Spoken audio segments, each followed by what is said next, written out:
So recently, I decided to revisit Call of Duty Modern Warfare 3. Not the 2011 classic, but the one that came out in 2023 going into 2024. The one that was supposed to be a DLC to the ongoing Modern Warfare 2. Now, unironically, that turned out to still be kind of true. There were a lot of elements from the game that were clearly meant to be like DLC content for MW2 during its life cycle. But MW2 was just a very lackluster Call of Duty with a boring set of maps and a really just overall boring system. The movement was really bad. I'm not talking about slide canceling. I'm talking about ADS-B, all that stuff, right? Overall, it was a very lackluster product for a large majority of Call of Duty fans. Then came MW3, the supposed $70 DLC. And that unironically turned out to be probably one of the best Call of Duty products we've ever had. And I mean that. Look back at the roadmaps of this game. All of the content we got across its, what, 5, maybe 6 seasons, I believe? I have to double check that actually. We got so much content. It felt like every single day, maybe every single week, there was a new event going on where there was something to unlock. The aftermarket parts system gave us something new to unlock on a weekly basis. So many event camos popped up. We had over 40 event camos available to us in MW3, and I don't even remember if I got them all or not. We had 40 plus event camos available to us, and I currently have 48 of them. Across 5 to 6 seasons, 48 completely grindable camos that you didn't have to pay a dime for were available to players. Now remember, the aftermarket part system, the camos, all of that was free. There were no special event passes you had to pay for in order to unlock these really cool camos. Let me just clarify. I love Black Ops 6. I actually think it's a great Call of Duty. I think it fundamentally plays well, but I do think so far for its first 2 seasons, it is kind of comparable to Modern Warfare 2 with its first couple of seasons in terms of the events being really lackluster, the fact that we only really get blueprints for whatever current events we have going on, and it is 2 seasons deep now with no new event camos to chase after. I do not think that event camos are necessarily the end-all be-all and the only thing that we should really be concerned about when it comes to grindability. But my point is, we got just such an unbelievable amount of post-launch support for MW3 that I am just a little disappointed that we haven't seen that exact amount of post-launch support for Call of Duty Black Ops 6. Sledgehammer honestly got my respect with MW3, but they also got my respect with Call of Duty World War II, which after some director lead left the company, they did a full 180 on that game and gave it so much post-launch support. They had the built-in contract system where you can earn points to unlock blueprints for weapons or new skins or even just new weapons in general. You could actually grind out points in that game to unlock things in the game. We don't get that anymore. There's a lot of COD points and just grind X amount of XP to unlock a new thing now. Sledgehammer, when they are given the full creative freedom to have fun with their Call of Duty, make the changes that are necessary, fixes, bug patches, whatever, they go above and beyond. Now, I think Vanguard might have tarnished their reputation a tiny bit because that was a little bit of a hit or miss game for, well, a large majority of people. But you cannot sit here and tell me they are not the best studio when it comes to post-launch support. Now, don't get me wrong, Treyarch has had a pretty good track record of doing some good post-launch support as well, but nothing in my personal opinion compares to Sledgehammer currently. And then I just think back to all the DLC weapons we got. We got the weird like energy shotgun, we got the bow from Advanced Warfare, we got the Moors, we got the blunderbuss conversion kit for the Moors. The fact that we were just given so many new weapons and so many new ways to convert those weapons into completely other weapons was unbelievable. I had never seen anything like that in an existing Call of Duty before. I really cannot believe the game that was supposed to be the $70 DLC turned out to have more content than your typical $60 to $70 traditional Call of Duty. The map selection was actually really high. Now, don't get me wrong, I do know that porting over all of the classic MW2 maps was probably just a little boring for MW3, especially since a lot of them didn't play as good as they did back in the day because movement has changed, spawns have changed, things are different now compared to how they were back in 2009, of course. But the fact that we got so many different variations of those maps and that most of their post-launch support DLC maps were good. I'm talking about Rio. I'm talking about that junkyard, that cell-shaded map. I'm talking about that, no, I'm not gonna lie, I can't remember the name of a couple of these maps, but that pier map where you had like the water on one side and the boat in the middle, That was another good map. Then we had 6 Star. If you just go through their collection of maps, there are literally like, I don't know, like 40 something maps in this game. That includes variations, of course,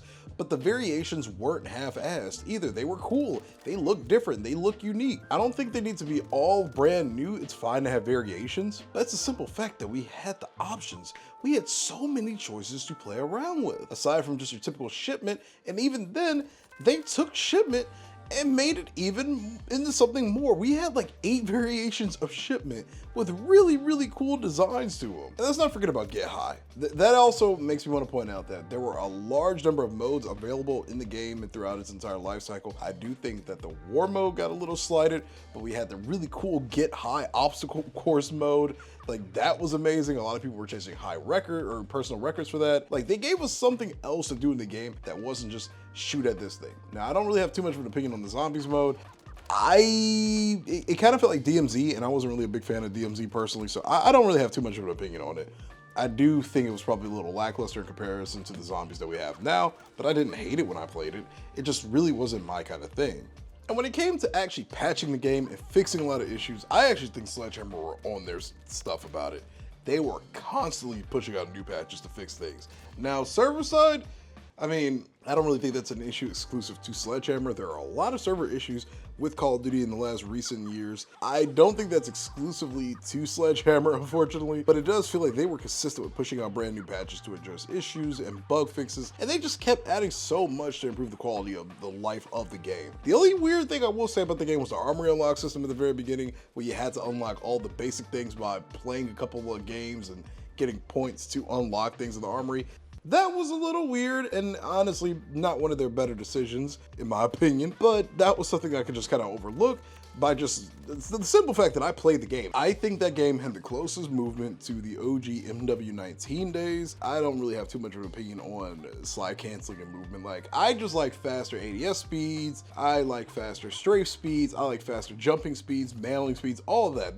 That's the kind of movement that I care about personally. And I think that the MW3 did a pretty good job with that. But I also think BL6 excels in that area as well. I don't have a problem with Omni movement. They've done a lot of patches to kind of make the movement a little bit more fluid and enjoyable. I actually think BL6 has probably some of the best movement we've seen in a Call of Duty, from strafe speeds to slide speeds to slide cancel speeds to dolphin diving. There's a lot of different options in the game that are available to you now, but I do think that BL6 has actually excelled pretty well in the weapon handling and the movement department. But I also think MW3 did a great job during this time frame as well. I also like the idea of the vest system in the game that added a variety of different like abilities to your character. It was kind of like adding like a new wildcard system in a way. I didn't have a problem with it. Some people were really hit or miss on the vests. I thought they were fine personally, and I thought it was definitely their best and most creative way to approach a new system that involved like the wildcards and having other perks and other things active. Now, I do think it got a little ridiculous where you could equip 2 grenades and 2 tactical grenades and 4 perks. Like, there was a lot you could do with some of those vests, and they eventually just made it so you could just equip 4 perks in general,